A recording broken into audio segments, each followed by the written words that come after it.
Hello, on se retrouve pour ouvrir un nouveau vlog. On est samedi et comme vous le voyez, je suis avec grand bonheur à l'extérieur. Il fait super bon, super chaud. Pour le coup, c'est vraiment super agréable d'avoir quand même de temps en temps un temps pareil. Donc je me suis mis à côté de mes jolies petites fleurs. Et puis je voulais vous montrer quelques réceptions des romans que j'ai reçus ce matin. Une jolie box que j'ai reçue de la part de Charleston.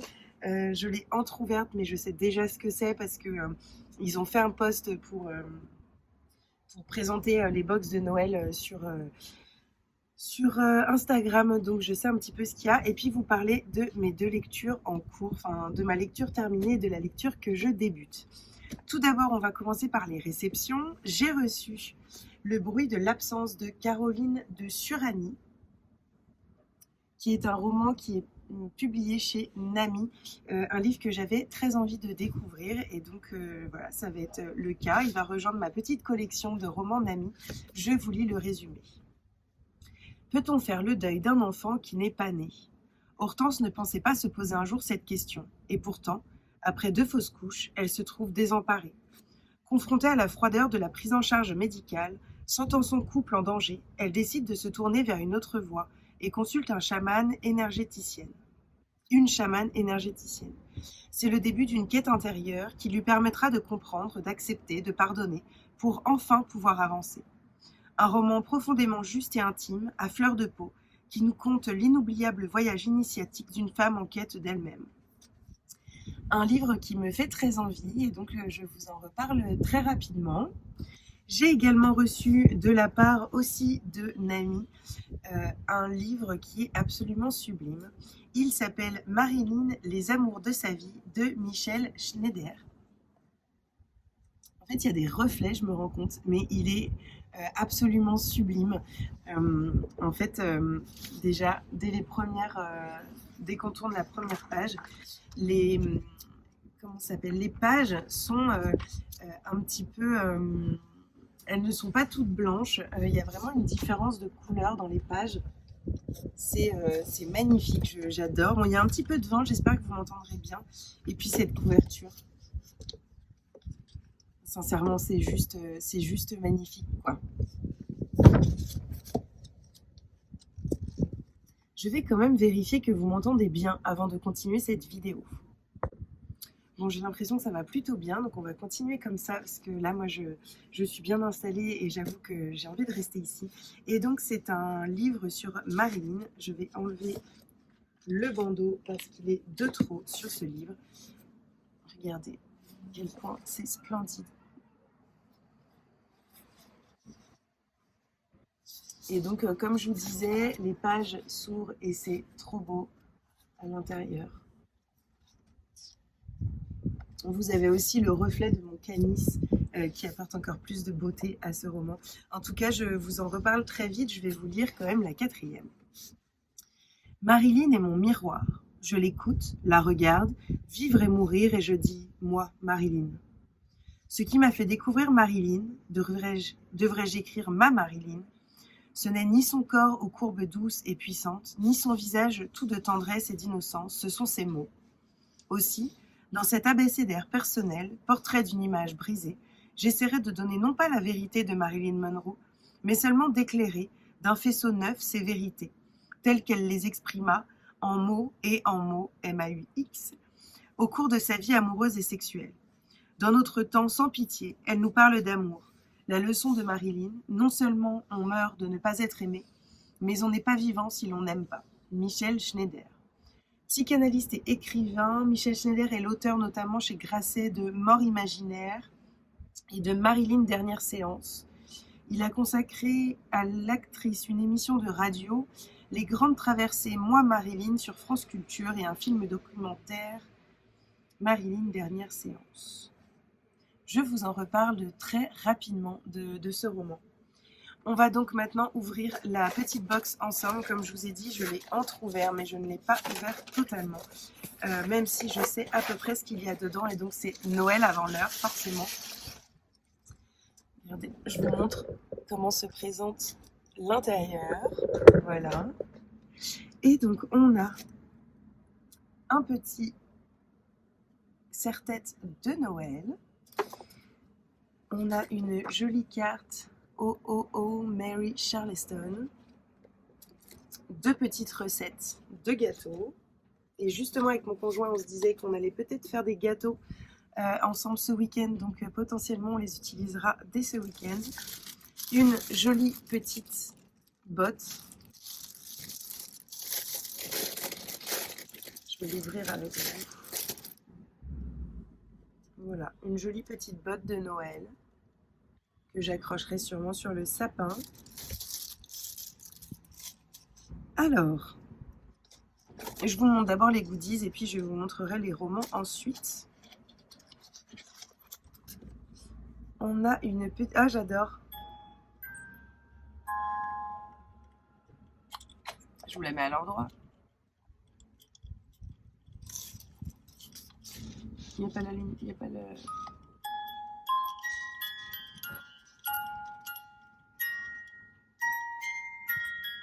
Bon, on est vraiment à Noël, hein, pour le coup.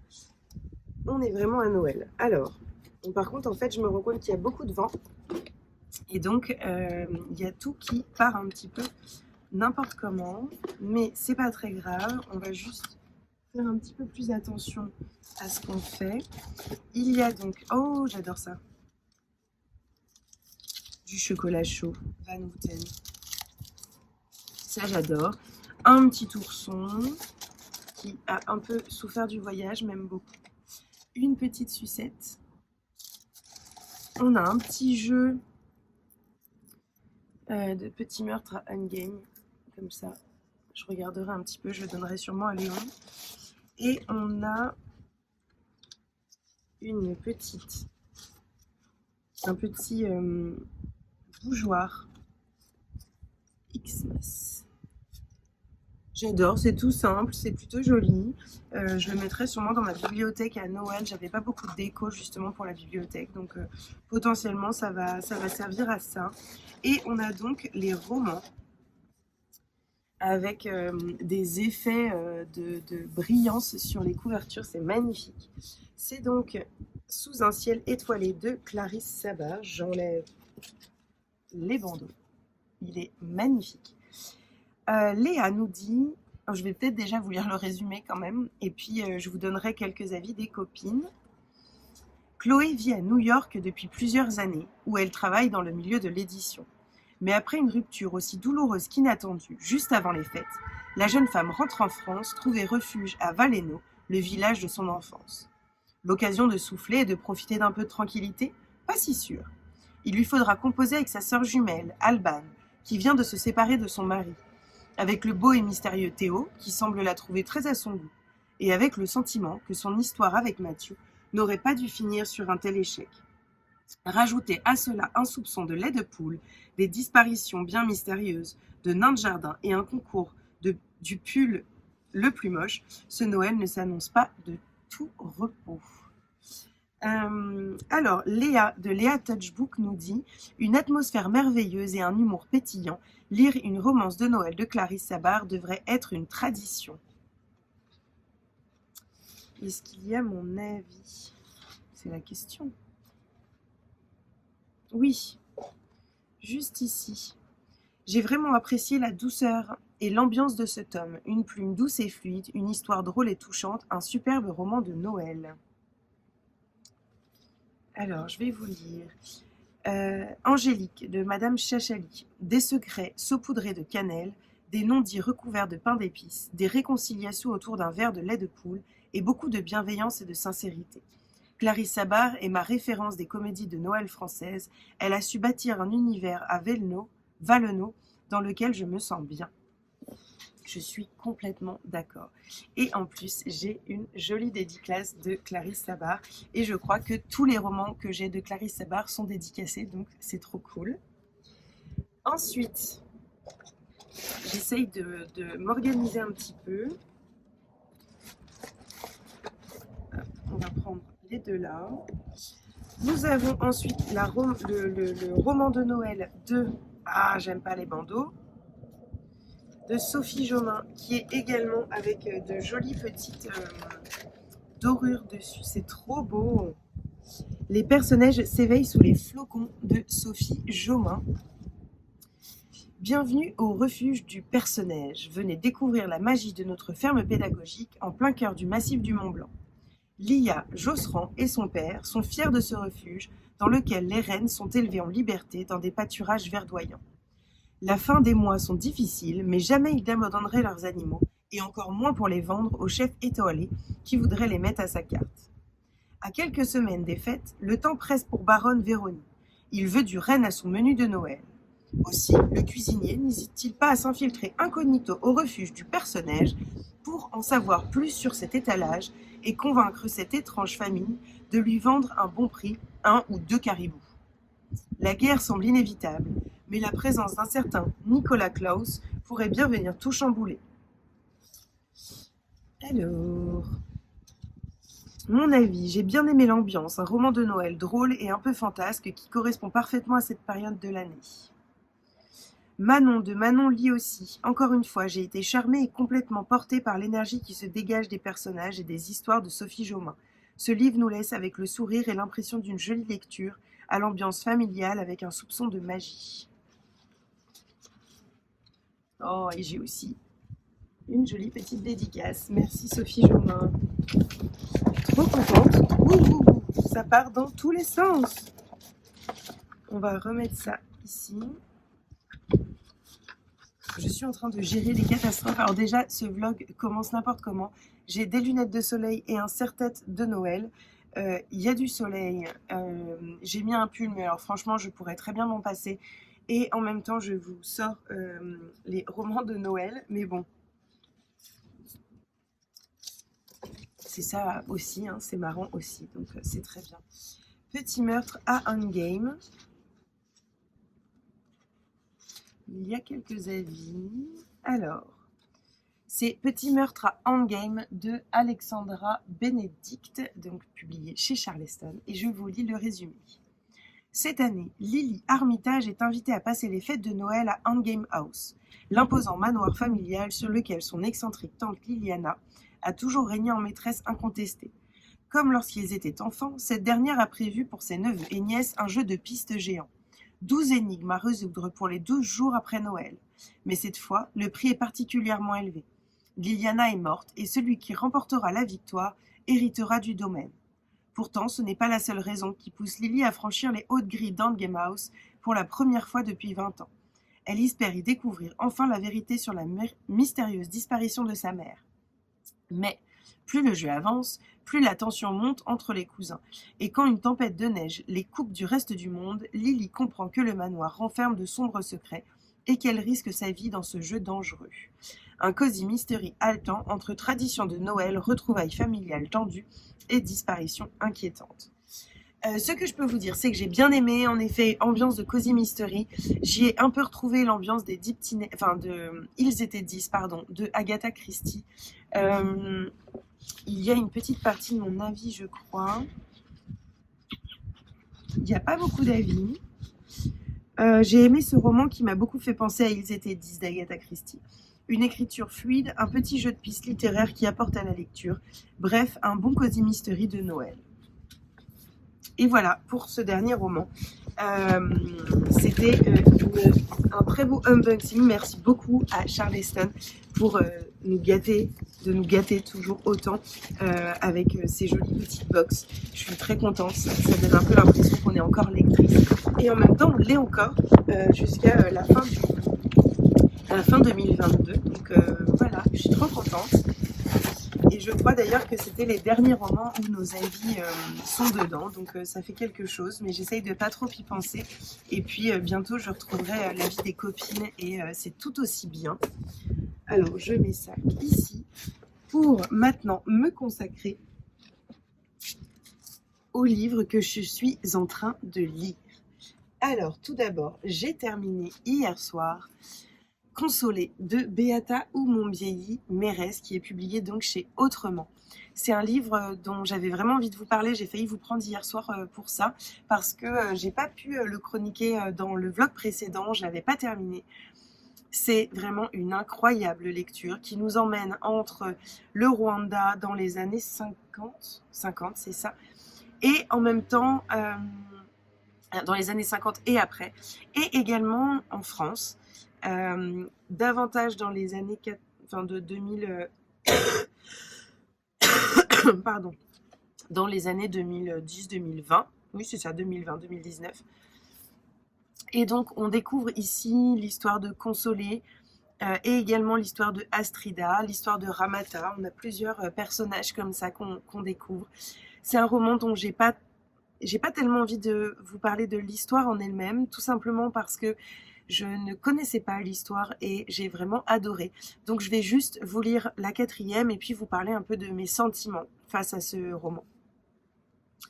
1954, au Rwanda, sous tutelle belge, Consolé, fille d'un blanc et d'une rwandaise, est retirée à sa famille noire et placée dans une institution pour enfants mulâtres. 65 ans plus tard, Ramata, quinquagénaire d'origine sénégalaise, effectue un stage d'art-thérapie dans un EHPAD du sud-ouest de la France. Elle y rencontre Madame Astrida, une vieille femme métisse atteinte de la maladie d'Alzheimer qui perd l'usage du français et s'exprime dans une langue inconnue. En tentant de reconstituer le puzzle de la vie de cette femme, Ramata va se retrouver confrontée à son propre destin familial et aux difficultés d'être noire aujourd'hui dans l'Hexagone.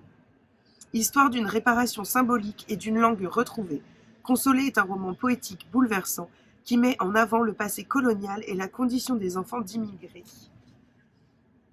Alors, tout d'abord, sur l'écriture, sur la forme du récit, j'ai été complètement conquise. Un énorme coup de cœur pour l'écriture, qui est très douce, très fluide, qui ne se pare pas de faux semblants.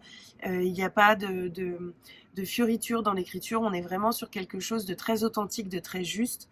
Et j'ai vraiment été touchée par cette plume, par la plume donc de Beata Moupiayi-Mérès, qui m'a complètement conquise.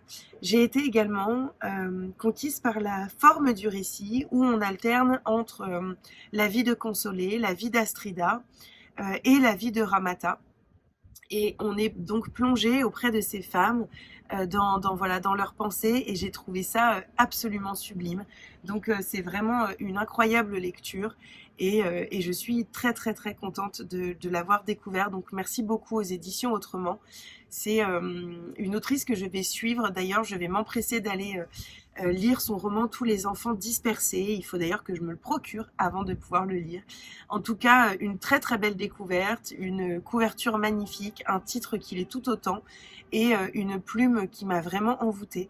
L'écriture est vraiment sublime et je ne peux que vous conseiller de lire ce roman.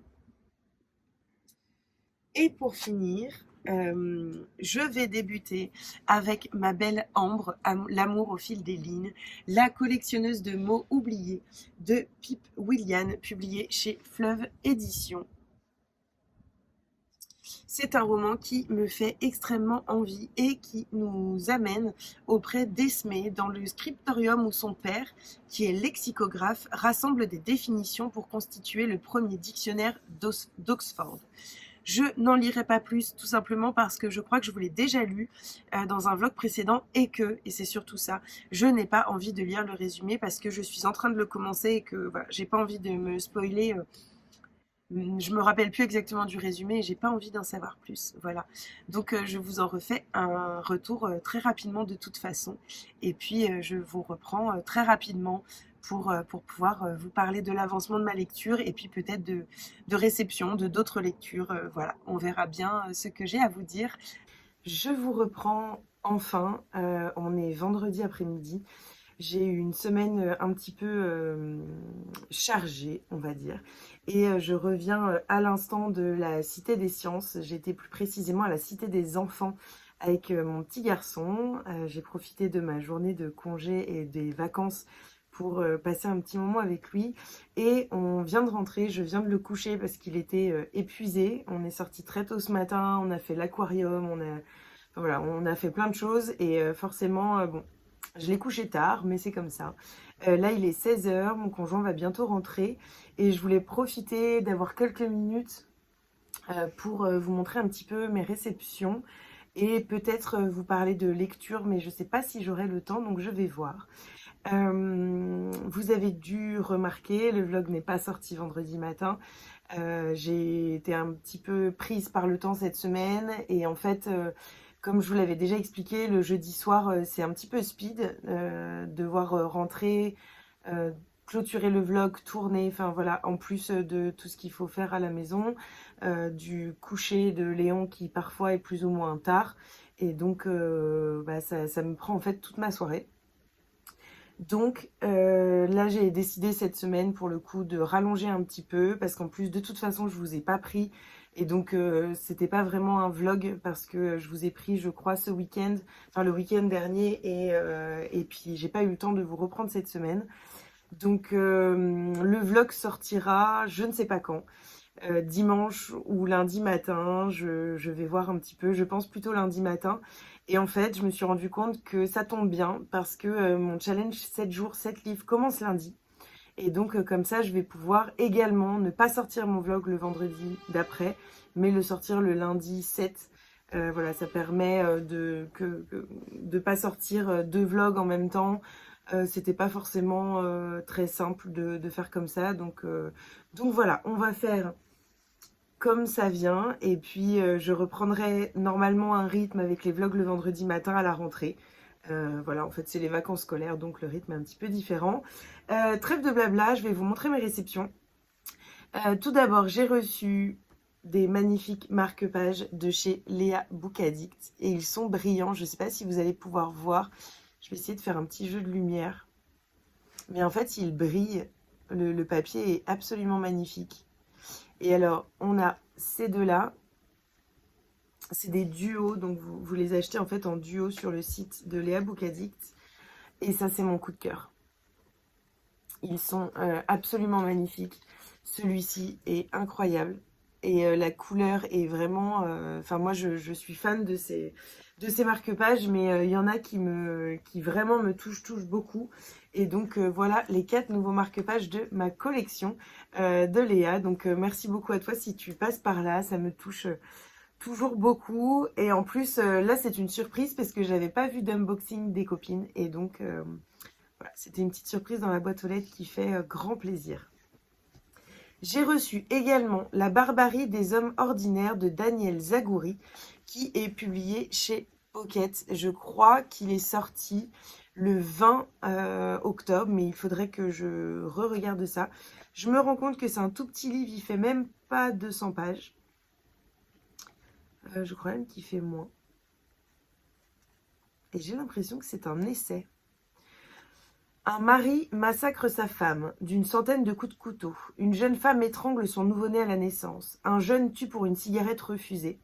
Un post-adolescent se radicalise et projette de se livrer à une tuerie. Qu'y a-t-il de commun entre tous ces cas, tous ces gens qu'on disait sans histoire? Pour l'expert psychiatre Daniel Zagouri, ce basculement dans l'horreur a un nom, la banalité du mal. Aucun des meurtriers présentés ici ne relève de la maladie mentale. Ils sont votre voisin, votre épouse, votre frère, des monstres ordinaires, des barbares comme vous et moi. Ça va être intéressant et ça a une certaine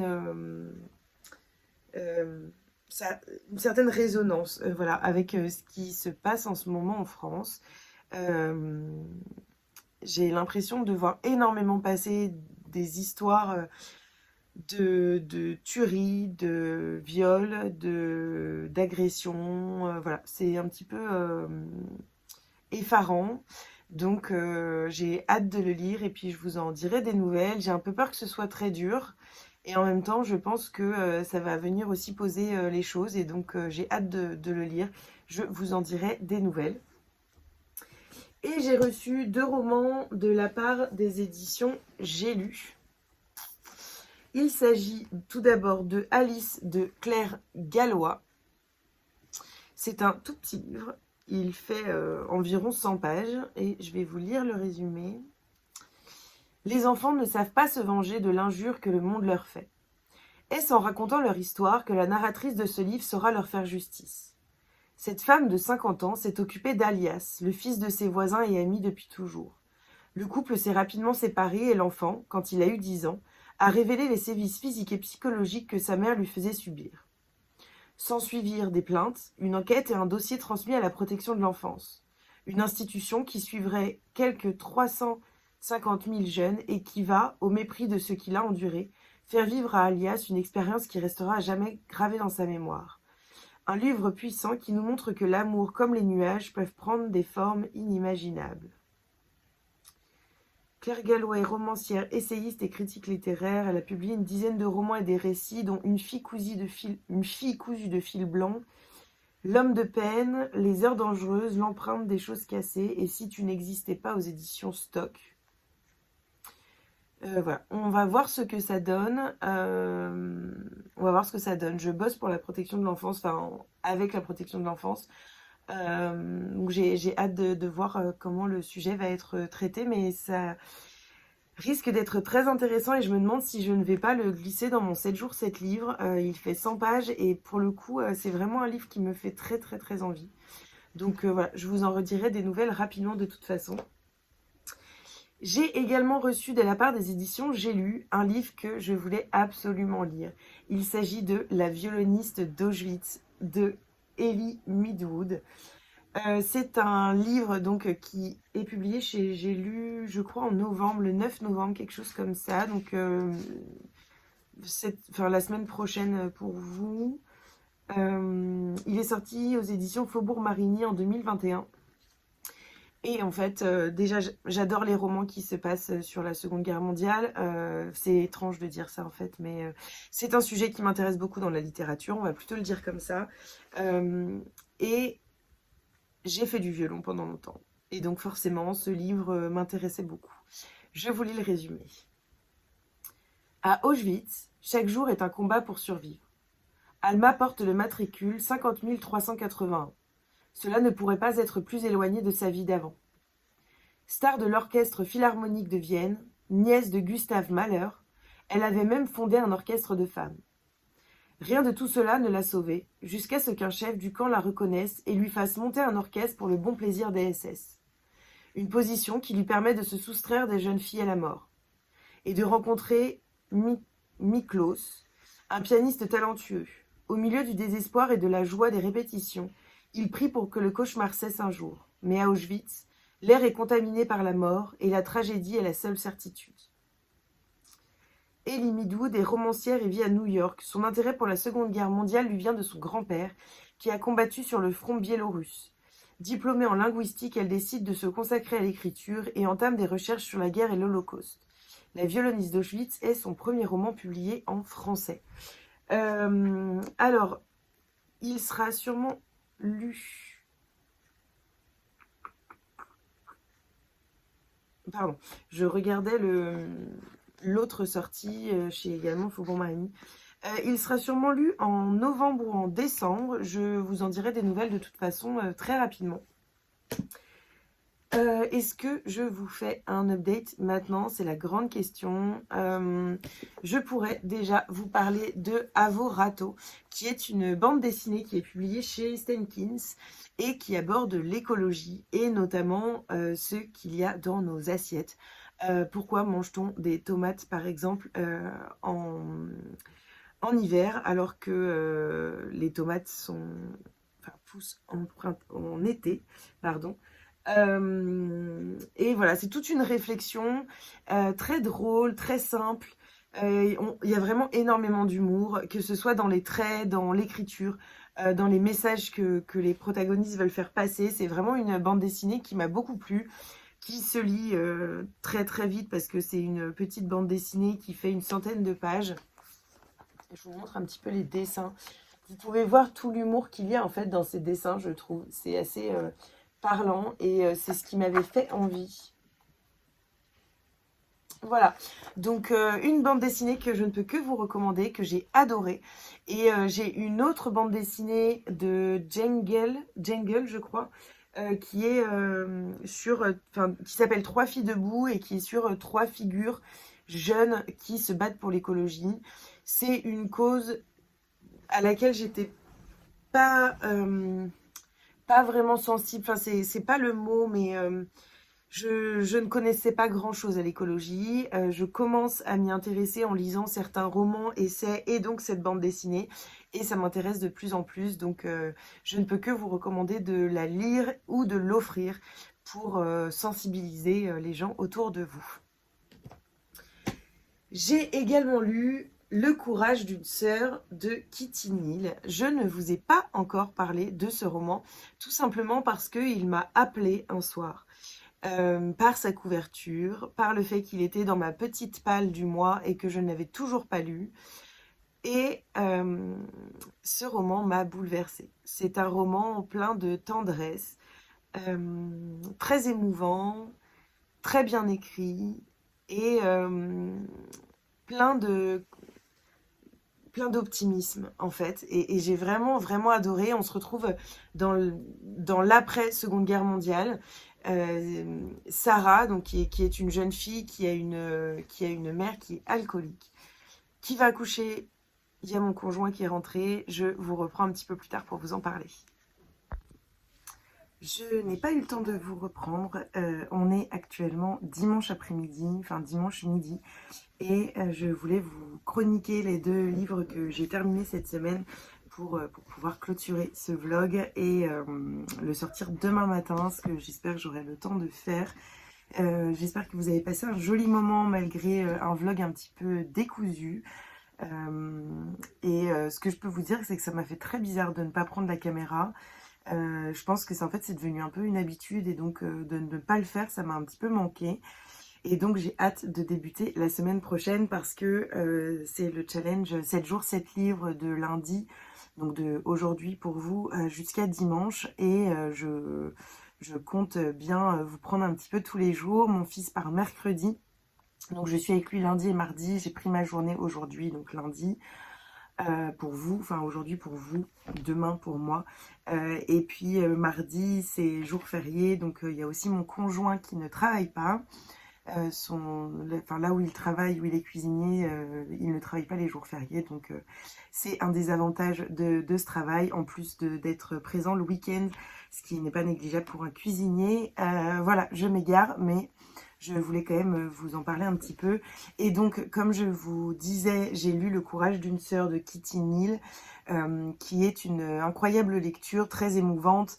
On a tout l'amour d'une sœur pour son petit frère qui est vraiment très prégnante dans le roman et qui nous touche beaucoup.